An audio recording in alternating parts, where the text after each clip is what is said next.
पौष मास के शुक्ल पक्ष की पुत्रदा एकादशी का महात्म्य।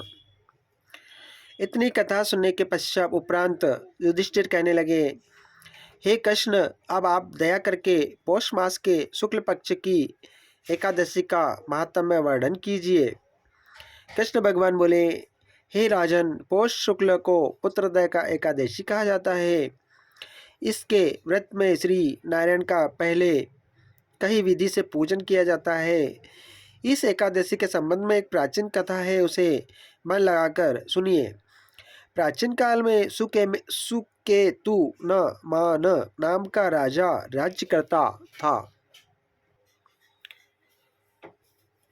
उसकी पत्नी का नाम सेव्या था। उनके कोई संतान नहीं थी।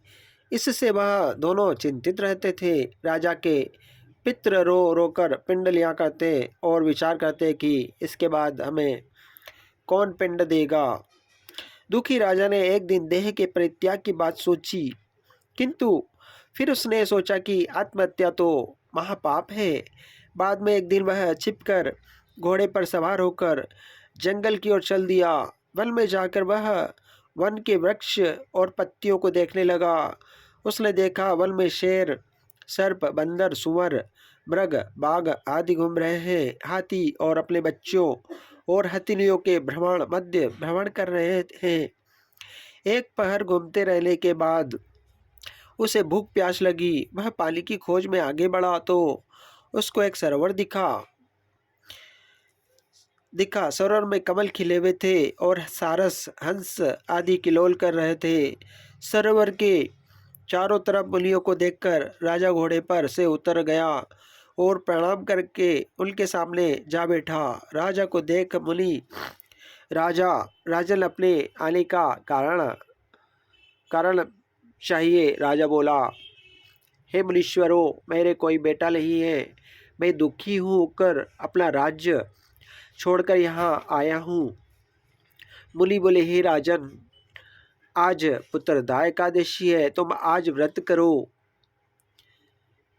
तो ईश्वर की कृपा से तुम्हारे पुत्र अवश्य उत्पन्न होगा। मुनि की बात सुन राजा बहुत प्रसन्न हुआ।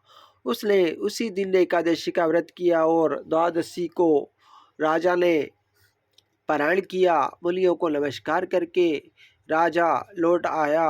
समयानुसार रानी के गर्भ ठहरा और 9 माह के पश्चात उसके गर्भ से पुत्र उत्पन्न हुआ। बाद में वह राजकुमार वीर, यशस्वी और प्रजापालक बना। श्री कृष्ण बोले, हे राजन, पुत्र की प्राप्ति के लिए पुत्रदा एकादशी का व्रत करना चाहिए। ओम नमो भगवते वासुदेवाय नमः। ओम कर्पूरगौरवं कर्णावतारं संसारसारं भुजगेन्द्रहारं सदा वसन्तं हृदयारविन्दे भवं भवानी सहितं नमामि। जय।